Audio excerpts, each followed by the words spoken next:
Hello, everybody. Today, we're going to be talking about the steroid era in baseball and why these players belong in the Hall of Fame. So, baseball has always been a pastime game that never really was the face of sports. You had basketball and football that have always been the top of American sports. But steroids started to put baseball on the map.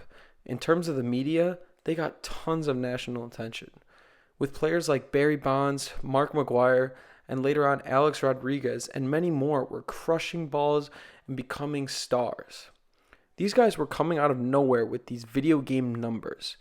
As time went on in the 90s and early 2000s, Bonds did the unthinkable, and he hit 73 home runs, stunning the whole baseball world. This is when things started to get interesting. Bonds was in his late 30s, and people started to become a little suspicious of, his unbelievable home runs and his athleticism. Bonds was being drug tested constantly, and it came out he was juicing, and so was a lot of the guys. This was known as the steroid era, a dark time for the MLB.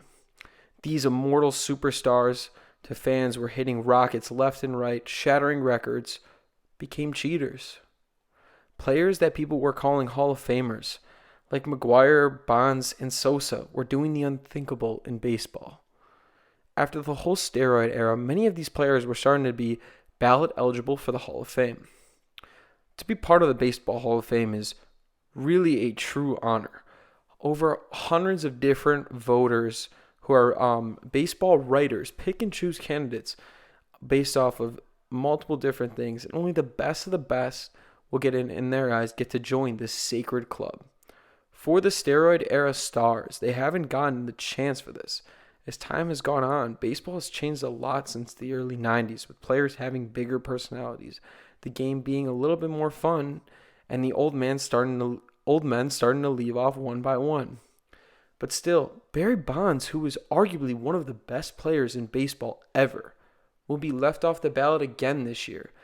But is this fair to him? He was a cheater at the time, and he did hurt a lot of people. But really, is it really that much to not let him be a Hall of Famer? Do steroids really do that much damage? Well, it seems as though it was hard for the baseball community. This is where people need to rethink their way of cheating and how badly did these players mess up.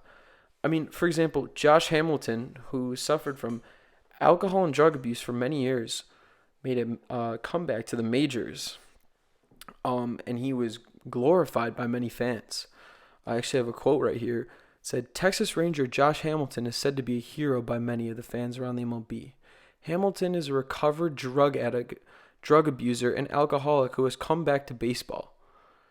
Now, I understand in the sport itself, steroids are bad for the game because it is an advantage over others.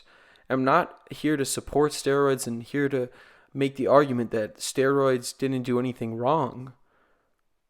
But, I mean, yes, these players cheated and were wrong, but supporting a drug addict and alcoholic, is that really right? And calling him a hero for his return to baseball?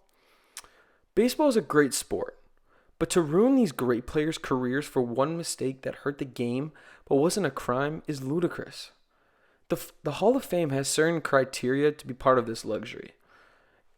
And that criteria consists of the player's record, playing ability, integrity, sportsmanship, character, and contribution to the team on which the player played. This is a lot of boxes to check off, and it seems somewhat silly. Players like Bonds and A-Rod could be left off the ballot because of steroids, but every other box they checked. Baseball is at a time now where they need to keep up with other power sports like basketball and football. But this Hall of Fame issue is getting in the way. When the best players ever are not getting into this sacred shrine, it becomes a bigger issue in the sport itself. The argument of integrity gets brought up a lot, of having high character plays a big role in the Hall of Fame for many people. But to me, I think having a good character is important. But the Hall of Fame is supposed to be a historical museum. It should be about the different eras filled with players who made an impact on the game. It should be about the players who have put up historical numbers and have been one of the best players for their respected franchise. You have a guy like Barry Bonds is the only player ever to have 500 home runs and 500 stolen bases, putting him in the timeline of great historical moments in baseball history when he hit his 73rd home run. You have other players like the young stud in Alex Rodriguez, or known as A-Rod, changed the game in many ways. Coming up at 18 years old and becoming a young star for the Mariners. And one thing that they embraced him as fast as they turned on him. One thing that players who were alleged for steroids like Bonds, or even star pitcher Roger Clemens, who's won multiple Cy Youngs, was an amazing pitcher. If they admit to their mistakes, they would make it a lot easier. Now, Ann Skeet, who works at Santa Clara University, said, "These players' induction to the Hall of Fame sends the wrong message to young fans." But she says one solution is players publicly acknowledging their decisions to use PEDs was wrong. And I completely agree with this. It isn't good for the next generation, obviously, to have players who did steroids. But if they admit to their mistakes, they deserve to get a chance and to be in the Hall of Fame. The way fans view these athletes having to be perfect in every way is just not possible. These players are humans like us. They make mistakes like every single one of us. But to cast them away and put them in a lifetime sentence for one small mistake is unfair.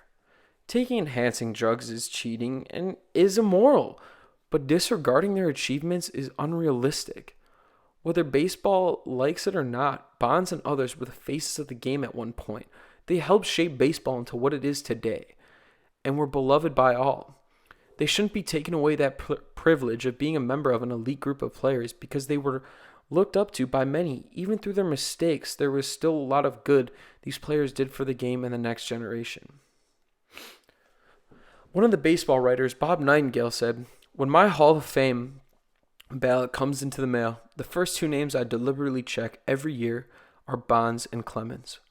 I will do it again next year, right up until the day they are elected into the Hall of Fame, or if injustice prevails and their eligibility runs out in 2022, only when Bonds and Clemens are inducted will we truly have the greatest players in the Hall of Fame." And this is true. These are two of one of the greatest players, as you have Barry Bonds as one of the greatest hitters all time and Roger Clemens as one of the greatest pitchers of all time. These guys were stars already. They were at the top of their games. Everybody liked them, whether it was your favorite team or not. They were your favorite players. In any sport, fans should always hold the best players. In any sport, it happens all the time where fans hold the best players to a higher standard. You see it in the NBA with LeBron James. You see it in football with guys like Tom Brady. But that should not dictate the way the voters choose who belongs in and why Bonds and Clemens are out. If Barry Bonds and Roger Clemens don't make the Hall of Fame by the time their eligibility runs out, it will leave a dark cloud over baseball, as the top players of all time are slowly forgotten for a mistake that will never leave their career. Baseball needs to update itself. They need to realize that these are the best players of all time. Yeah, they made mistakes, but the MLB itself, the voters and the league were part of these mistakes too. So it's time to step up and change this.